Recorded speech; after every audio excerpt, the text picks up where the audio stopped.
PK wajib memiliki pengalaman sebagai berikut. Yang pertama, ini untuk jabatan fungsional teknis. A. Paling singkat 2 tahun di bidang kerja yang relevan. Halo sahabat belajar, bertemu kembali bersama saya di channel Mustafa Saragi. Ya, saya ucapkan selamat datang kepada sahabat belajar yang sudah bergabung di channel ini, dan kepada sahabat belajar yang baru bergabung di channel ini saya ucapkan selamat datang. Salam sukses untuk sahabat belajar semua. Ya, yang baru bergabung silahkan di subscribe channel ini agar informasi mingguan atau informasi terbaru, baik itu yang ada pada informasi tentang pegawai honorer maupun informasi P3K, baik juga informasi CPNS tahun 2022, bisa sahabat ikuti setiap harinya. Baik sahabat belajar yang sudah dukung channel ini, terima kasih saya ucapkan. Semoga informasi yang akan kita informasikan bisa bermanfaat untuk sahabat belajar semua.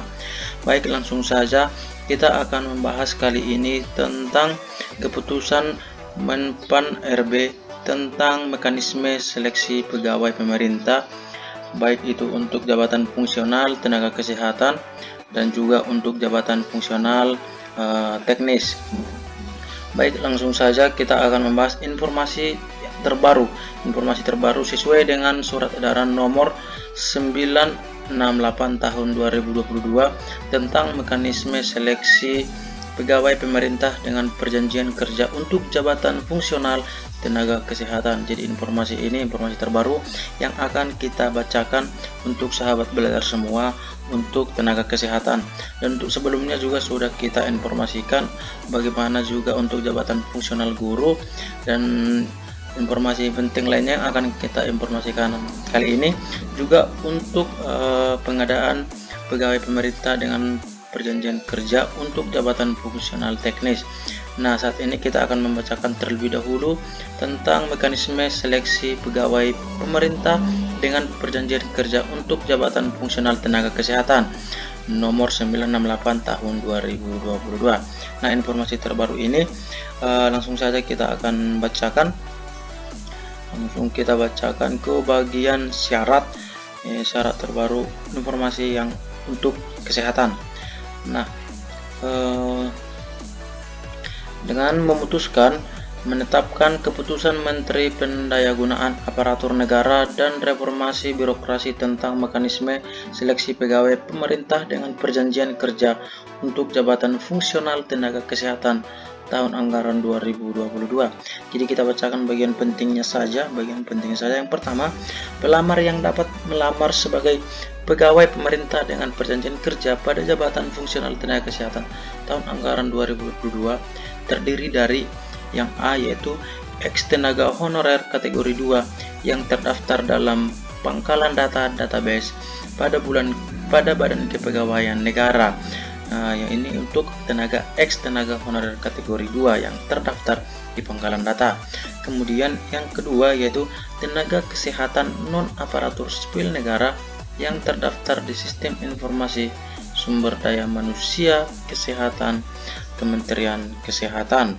Nah, ini ada dua syarat dalam pelamar yang dapat melamar untuk jabatan fungsional tenaga kesehatan, yaitu ex tenaga honor kategori 2 yang terdaftar di database, dan kemudian tenaga kesehatan non ASN yang terdaftar di Sistem Informasi Sumber Daya Manusia Kesehatan atau SISDMK. Nah, selanjutnya langsung aja kita bacakan untuk yang sangat penting juga, yaitu durasi waktu pelaksanaan seleksi kompetensi sebagaimana dimaksud pada Diktum ke-9 dikecualikan bagi pelamar penyandang disabilitas sensorik netra. Kemudian seleksi kompetensi bagian pelamar yaitu ini dilaksanakan dengan durasi waktu sebagai berikut, yaitu seleksi kompetensi teknis, manajerial, dan sosial kultural dilaksanakan dalam durasi waktu 150 menit. Kemudian ada wawancara dilaksanakan dengan durasi waktu 15 menit. Yang selanjutnya yaitu pembobotan nilai untuk soal seleksi kompetensi sebagai mana tersebut pada Diktum ke-8, yaitu untuk materi soal seleksi kompetensi teknis bobot jawaban benar bernilai 5 dan salah atau tidak menjawab bernilai 0. Nah, ini penting kita ketahui. Kemudian selanjutnya untuk materi soal seleksi kompetensi manajerial bobot jawaban benar paling rendah 1 dan nilai paling tinggi 4 serta tidak menjawab bernilai 0. Nah, ini nanti sahabat semua bisa bacakan secara jelas di surat yang sudah surat terbaru yang akan kita bacakan ya. Selanjutnya untuk materi soal seleksi kompetensi sosial kultural, bobot jawaban benar paling rendah 1 dan nilai paling tinggi 5 serta tidak menjawab bernilai 0. Selanjutnya untuk materi soal wawancara, bobot jawaban benar paling rendah 1 dan nilai paling tinggi yaitu 4 serta tidak menjawab bernilai 0.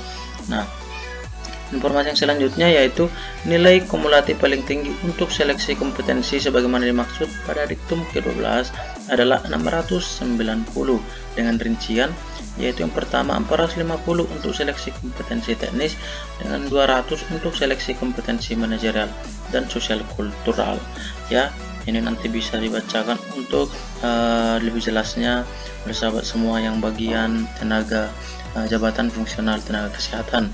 Nah, ini juga ada informasi tambahan sesuai dengan keputusan Menteri Pendayagunaan Aparatur Negara dan Reformasi Birokrasi nomor 968 tentang mekanisme seleksi pegawai pemerintahan dengan perjanjian kerja untuk jabatan fungsional tenaga kesehatan tahun anggaran 2022.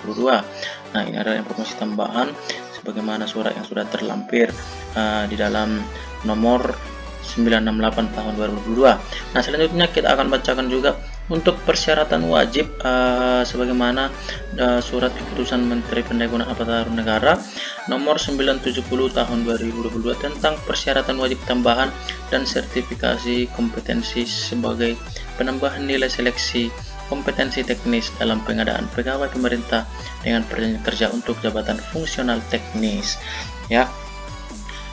Yaitu selanjutnya